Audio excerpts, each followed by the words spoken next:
everybody. It's Ashton, your coach of the Halifax Huntails, and today I am back with more Draft League content. This time it is the Showdown side, where we're back in the URSDL for week 3 of the regular season.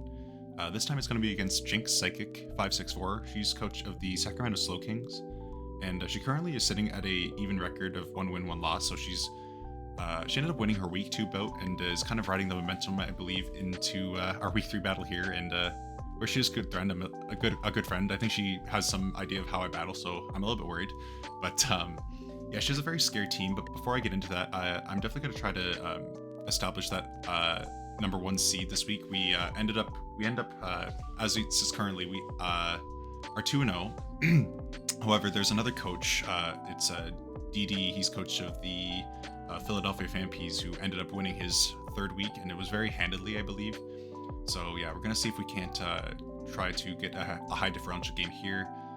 No, I am thinking back. I think he ended up playing the week 4 game early, which is what I'm confused. But he ended up getting like a 6-0 in week 4. So yeah, we're gonna try to aim for a high differential game here, so that after week 4 we can establish the 1st seed. So yeah, that's what I'm kind of hoping to shoot for with a team like this. So yeah, to get into what my opponent has access to, my opponent Jinx has access to a very scary Sun team, which includes Gouging Fire, Ting Lu, Torkoal, Typhlosion Hisui, Heliolisk, Tinkaton, which is one of her first of 2 Terra Captains, and she has Haunter, Mega Venusaur, Walking Wake, Hitmontop, and DD Male, which is her 2nd of 2 Terra Captains, and Minior. So yeah, very scary team. A lot of good Pokemon that are threatening both in and out of Sun. So yeah, we have our work cut out for us this week.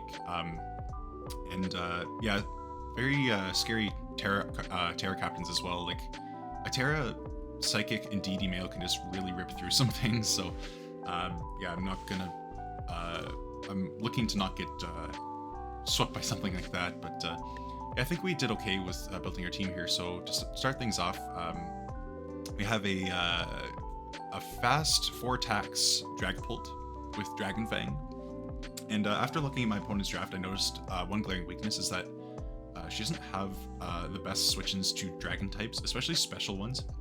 I figure Draco Meteor will punch a lot of holes into my opponent's team, where her only resist is also her immunity in Tinkaton, and where it's a Terra Captain, it may not have the ability to resist or be immune to that. So that's kind of what I'm looking at here is the combination of Draco Meteor plus Fire Blast just really punching holes in my opponent's team. Like, for example, if Tinkaton were to come in on a Draco Meteor, they'd also have to be wary that I could be carrying Fire Blast, and if the sun's up, I get a neutral special attack Fire Blast off, assuming that they're still they're Fairy Steel typing, and I am not able to get my stats lowered from the Draco Meteor not hitting. So yeah, that's kind of the thinking with a set like this. And Shadow Balls is also just generally good to hit my opponent's draft pretty handily. The only 2 immunities are Indeedee and the Heliolisk. Tinglu's a pretty decent resist, which I felt like was important to have U-turn on the set for, because Tinglu's honestly just such a big problem for my team. We'll get to some Tinglu answers later on, but yeah, that's kind of the thinking with Dragapult. The speed allows me to outspeed everything on my opponent's draft, and something important to know about this matchup, I have a very good speed control advantage, where my opponent's fastest Pokemon is the Walking Wake / the Heliolisk. So assuming that the Walking Wake is not the speed boosting nature under the sun, I'll be able to outspeed everything with the set. So yeah, that's kind of important to note. And then we have finally brought Darkrai to this week. Everyone's kind of been awaiting this spring, I believe, where it's one of the better Pokemon on my draft, and I still hadn't brought it after 2 weeks, and it's honestly just super strong here. Not only is it naturally outspeeding everything with the speed investment it has, a Nasty Plot set makes it so that I could potentially sweep with this, assuming that I know what my opponent's sets are, and I can be able to hit a couple Focus Blasts here and there, because yeah, as I mentioned before, Tinglu is a really big threat. The only thing I can really hit it with on a Pokemon like Darkrai is Focus Blast. So yeah, being able to have Nasty Plot Focus Blast is just at least give me an opportunity to potentially 2-shot the thing, which is crazy to say, but yeah, depending on the investment, this Darkrai should put in a lot of work here. Then we have a physically defensive Ursaluna Blood Moon. The reason why I ran a set for Ursaluna like this week is because the threat of Shell Smash Minior against my draft this week is immense. It's very tough, and yeah, Ursaluna was the only naturally bulky thing that didn't get hit by a move super effectively. That's typical for Miniors to run. So yeah, I was thinking on the thought of acrobatics, earthquake, and some rock coverage in like Stone Edge or something.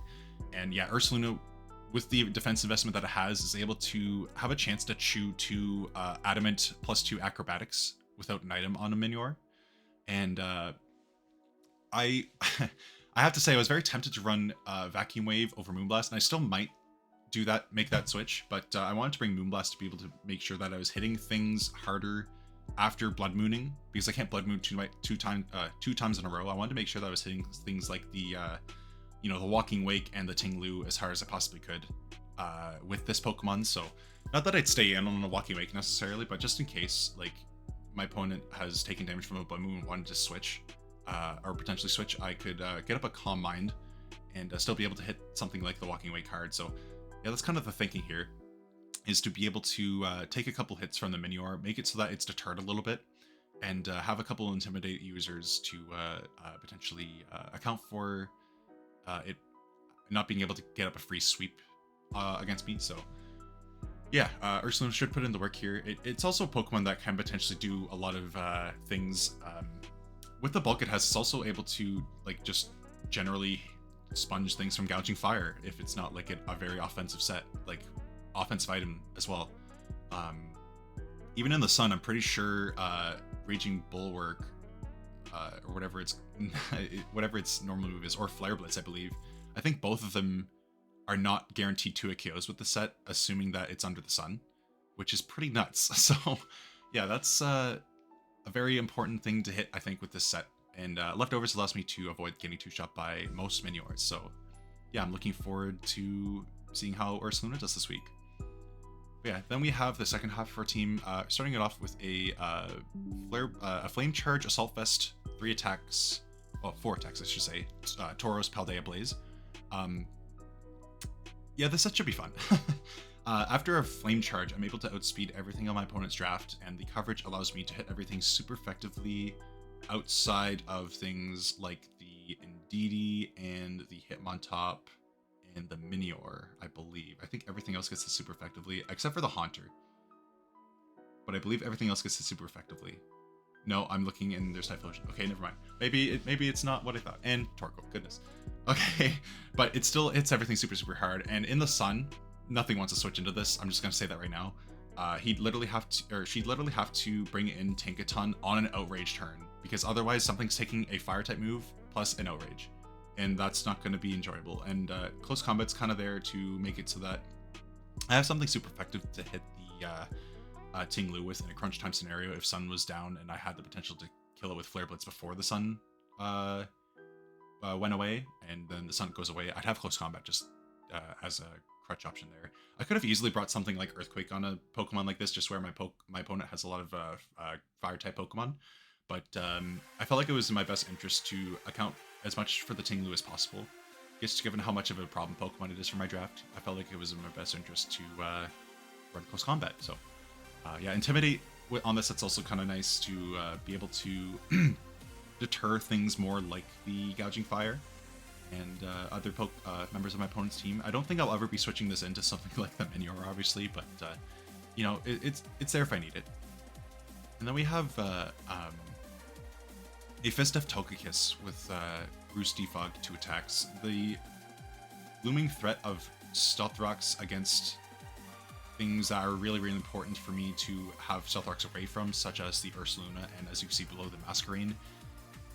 I just need to bring T-Fog, and I was really tempted to bring a leftover set with this Togekiss and just scratch Defog and run like Calm Mind or Nasty Plot, but yeah, I couldn't let Hazards get up on my team. I just couldn't. So yeah, Togekiss is going to be my main answer to Ting-Lu here, especially a Hazards Ting-Lu. It's Fizdef to give myself the best opportunity to live 2 Heavy Slams. And with that in the combination of Roost and Intimidate users, I should be able to do that fine. So yeah, Togekiss is going to be making its appearance this week as a hazard deterrent. And then we have our Terra Captain for this week, which is Masquerain. We're going to be introducing 2 new Pokemon. They're going to get their debuts this week in Darkrai and Masquerain. Masquerain, of course, being our second of 2 Terra Captains on our draft, and it's going to be a Quiver Dance 3 attacks Masquerain. And man, this thing just nukes Pokemon on my opponent's draft with Life Orb.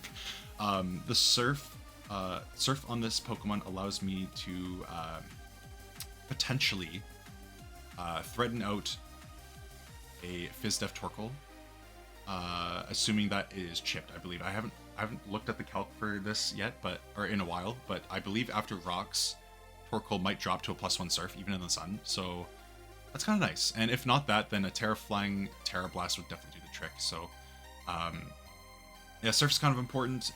It allows me to hit the Minior too, which is definitely a big name that we want to be able to do damage to. And yeah, we should be soon ready to battle with this team here, and we'll see how certain members of our team that will be first introduced this week are going to do. So yeah, I'm excited to see how some of these sets do, and yeah, without further ado, I think we're about ready to get into the battle, and yeah, it should be exciting. So I'll see y'all there. All right, catch you there. Hey everyone, so I made a big oops. I ended up making the mistake of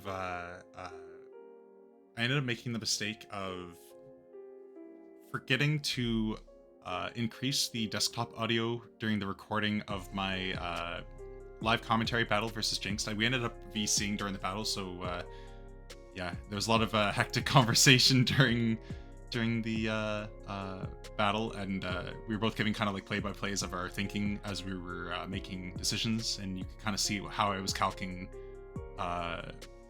based on how Jinx was playing, and you could hear how Jinx was thinking based on how I was playing.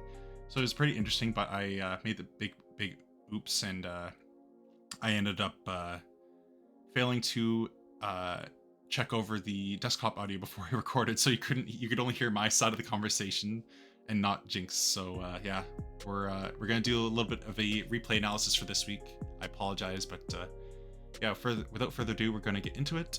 So yeah, good luck, have fun. Oh, right. Okay, so we're gonna not do that way. We're going to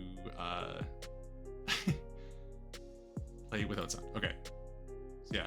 As you see, Jinx leads off with Torkoal, obviously to set up the sun. I figured she might go for Rocks turn 1, so I wanted to account for that and just stay in Draco Meteor. And I figured it was okay to Draco Meteor rather than click U-turn expecting Tinkaton, because I figured since sun was up, Tinkaton would have been under great threat of Fire Blast. So yeah, that's kind of why I made the play that I did there. I still stand by it, but I didn't really feel like I wanted to Shadow Ball at the second turn either, just because Sun plus Indeedee could have been a thing. So yeah, I was just trying to account for everything. It didn't end up really working out entirely, as it ended up getting toxicked, and the Torkoal ended up living past turn 2, which is a little bit annoying. But yeah, that's kind of why I made the play that I did, and I apologize for anyone watching, as I will be pausing often to kind of give you guys an analysis of why I made the plays I did, where I don't have any live commentary for you. So yeah, that's why I did what I did. And as you see, I go into Togekiss here just to ensure that I can both prevent Stealth Rocks while also being able to chew any hit that Torkoal can go for. And I outspeed this turn and was able to pick it off with a Dazzling Gleam. I was trying to account for a potential switch with the Dazzling Gleam, and I just didn't want Air Slash to miss. So she ends up going Venusaur after I pick it off, as I hard switch into my Assault Vest Tauros and take Sludge Bomb very easily. And just making a nice play here, going into Gouging Fire. I could have Flame Charged this turn and then threatened it with an Outrage, but I didn't end up making that call correctly. That turn was a bit of a 50-50. I wanted to potentially account for Jinx clicking a Dragon-type move or a Raging Bulwark, expecting me to switch.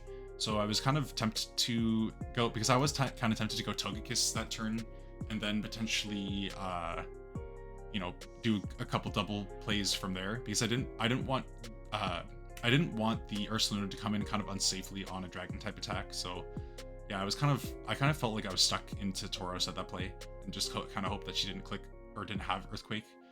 But yeah, we ended up having Tauros get sacked there. It would have been nice to have a Flame Charge up and potentially kill that Gouging Fire with Flare Blitz, but you know, you win some predictions, you lose some. So yeah, I end up going back into Dragon Pull here, knowing very well after the Photosynthesis boost that I outspeed, and she either would have been locked into Earthquake and not killed me, or yeah, I just felt safe. And then I'm scouting for Scarf here because I thought maybe she might have been Scarf Tinkatons. I end up U-turning in my Fizz-Def Ursaluna Blood Moon as she clicks Knockoff. So yeah, she's definitely a bulkier Tinkaton based on the fact that she stayed on my Dragapult in the sun, I think. I believe it was in the sun.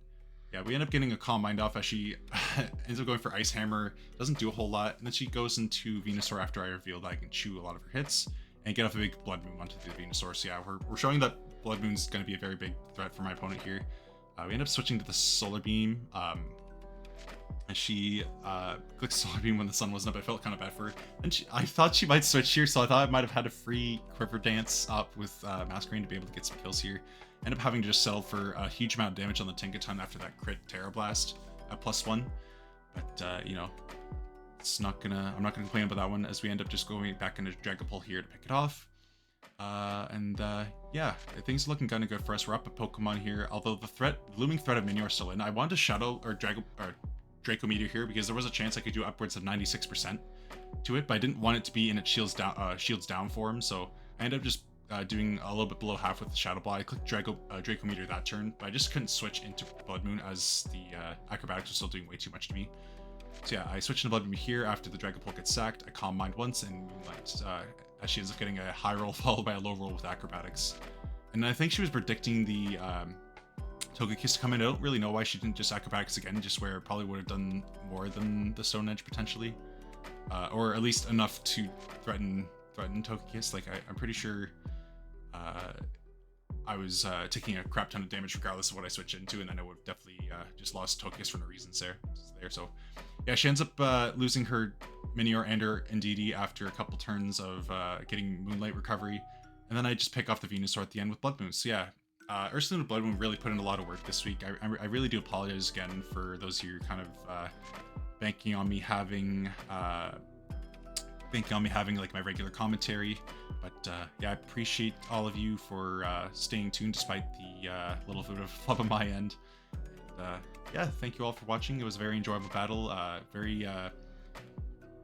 I'll say it was kind of like a breath of it was a breath of fresh air after you know, a couple of really difficult weeks, and just having that like kind of, you know, fun environment in the battle where we were like crap talking each other a little bit, and